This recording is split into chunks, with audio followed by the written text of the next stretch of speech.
বাড়িতে দুটো বাচ্চা থাকলে কি প্রবলেম হয় বলুন তো? এই দুজনকেই দুজনের মনের মতন করে খাবার রেডি করে দিতে হয়। যেমন ধরুন আজকে একজন বলছে আমি ডিম দিয়ে কিছু বানিয়ে দাও, একজন বলছে না আমি আজকে সয়াবিন খাবো। তো এবার দুজনকে দুরকম বানিয়ে দেওয়ার থেকে একটা আইডিয়া করে রেসিপি বের করে ভাবলাম এদেরকে দুটোই খাওয়াবো কিন্তু একসাথে। তো চলুন শুরু করি রেসিপিটা দেখে নিন আমি কিভাবে এই সয়াবিন কিমাটা ডিম দিয়ে বানালাম। দুজনেই ভীষণ মজা করে খাবে আর এটা অনেক হেলদিও হবে। তো দেখুন এখানে ১ কাপ সমান সয়াবিন কিমা আমি নিয়ে নিয়েছি। এটা বাজারে কিন্তু অ্যাভেলেবল সব দোকানেই মোটামুটি পাওয়া যায়। আর একটা আলু নিয়েছি একটা টমেটো আর দুটো পেঁয়াজ, একটু আদা রসুন। তো আলুটাকে প্রথমে আমি ডাইস করে ছোট ছোট কেটে নিচ্ছি টুকরো করে। টমেটোটাকে কুচিয়ে নেব, পেঁয়াজটাকেও কুচিয়ে নেব আর আদা রসুনটা কিন্তু আমি পেস্ট করে নেব। দেখুন আলু কিন্তু কেটে নিয়ে জলে ভিজিয়ে দিলাম। আর সয়াবিনটা কিন্তু আমি এটাকে সেদ্ধও করব না বা জলে ভিজিয়েও রাখবো না, ডাইরেক্ট কিন্তু ইউজ করব। দেখতে থাকুন কিভাবে রেসিপিটা বানাচ্ছি। তো টমেটো কোচাচ্ছি মিহি করে একদম। বন্ধুরা চ্যানেলে নতুন হয়ে থাকলে অবশ্যই চ্যানেলটা সাবস্ক্রাইব করবেন আর বেল আইকনটা প্রেস করে দেবেন। লাইক, কমেন্ট, শেয়ার করে পাশে থাকার অনুরোধ রইল। দুটো পেঁয়াজ এরপর খুব মিহি করে কুচিয়ে নেব। তারপর একে একে রসুন আর আদা।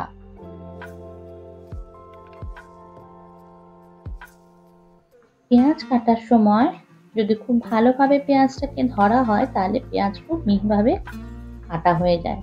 এই ধরাটাই হচ্ছে ভীষণ ডিফিকাল্ট। খুব টাইট করে না ধরতে পারলে এত মিহি করে কোচানো যায় না। যাই হোক পেঁয়াজ তো মোটামুটি কুচিয়ে নিয়েছি,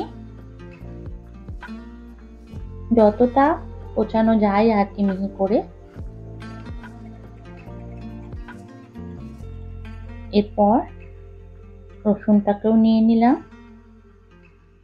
রসুন ছাড়ানোটা না বড় ধৈর্যের কাজ, একটা একটা করে খোসা ছাড়ানো। এদিকে আমার সব মশলা রেডি, র মশলা আর কি যেগুলো কাঁচা। এরপর সরাসরি চলে যাব আমি গ্যাসে, যেখানে আমি বসিয়ে দিয়েছি কড়াই। দিয়ে দিয়েছি বেশ খানিকটা সর্ষের তেল আর ১ চামচ ঘি। রান্নাটা আপনারা পুরোটা ঘিতেও করতে পারেন, আমি সর্ষের তেল আর ঘি মিশিয়ে করছি। শুধু দিয়ে দিলাম তেজপাতা, আর কোনো ফোড়ন কিন্তু এর মধ্যে দেব না, ডাইরেক্ট পেঁয়াজ দিয়ে দেবো। না পাঁচফোড়ন, না জিরে, না কালো জিরে, কিচ্ছু না। তেজপাতাটা দিয়ে পেঁয়াজটা অ্যাড করে দিলাম। অল্প একটু নুন দেবো জাস্ট পেঁয়াজটা নরম করার জন্য।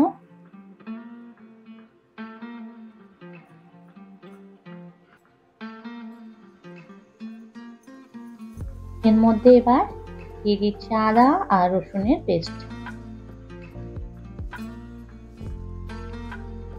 খুব ভালোভাবে পেঁয়াজের সাথে নেড়ে চেড়ে কিছুক্ষণ আমি এটাকে কষিয়ে নেব যাতে কাঁচা গন্ধটা চলে যায়।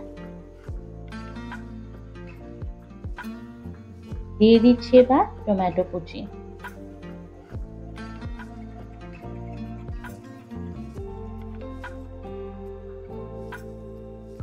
দিচ্ছি জিরে গুঁড়ো, ধনে গুঁড়ো, এরপর দেবো কাশ্মীরি লঙ্কার গুঁড়ো আর হলুদ গুঁড়ো।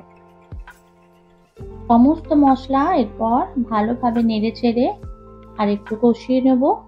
এরপর এর মধ্যে ডাইরেক্টলি আমি আলু অ্যাড করে দেবো।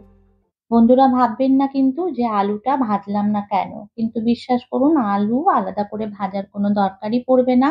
এই মশলা কষতে কষতেই কিন্তু আলুও এর মধ্যে ভাজা হয়ে যাবে আর ভীষণ ভালো সেদ্ধও হয়ে যাবে।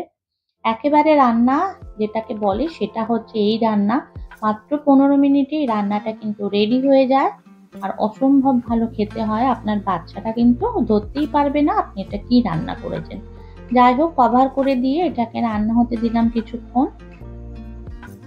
কিছুক্ষণ বাদে আবার নেড়ে চেড়ে মিশিয়ে দিচ্ছি। দেখতে পাচ্ছেন আলুর কালার ধীরে ধীরে চেঞ্জ হয়ে যাচ্ছে। এর মধ্যে এবার পরিমাণ মতন জল দিয়ে দিচ্ছি। আমি কিন্তু গরম জল দিলাম, আপনারাও কিন্তু গরম জলই দেবেন। রান্নায় গরম জল দিলে তার স্বাদ কিন্তু একটা অন্যরকম হয়।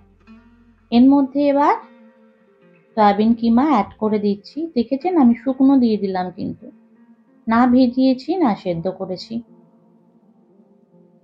এবার মিশিয়ে দিয়ে এটাকে একদম লো মিডিয়াম ফ্লেমে রান্না হতে দেব। কভার করে দিচ্ছি। মিনিট ৫ পরে ঢাকা খুলে মেশাচ্ছি প্রয়োজন মতো নুন। মোটামুটি কিন্তু হয়ে এসছে, দেখতে পাচ্ছেন, কিন্তু এখনো একটুখানি বাকি, কারণ আলুটা গলতে হবে পুরোপুরি। তো আবার কভার করে দিলাম। দেখুন এবার রান্না আমার 80% কমপ্লিট। আলুটা একটু জাস্ট দেখে নেব গলেছে কিনা।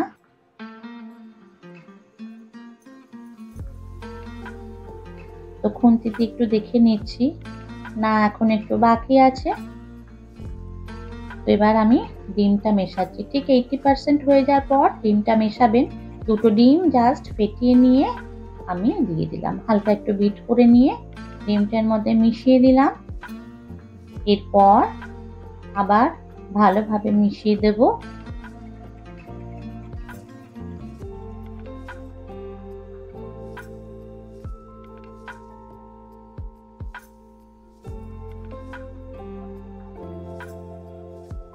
অসাধারণ একটা রেসিপি, জাস্ট আপনি আইডিয়াও করতে পারছেন না এটা কতটা ভালো খেতে হয়।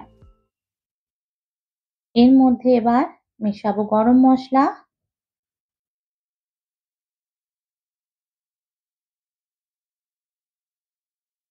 মিশিয়ে দিচ্ছি ভালো করে। তো মোটামুটি রান্না রেডি। দেখতে পাচ্ছেন কত সুন্দর একটা টেক্সচার এসছে।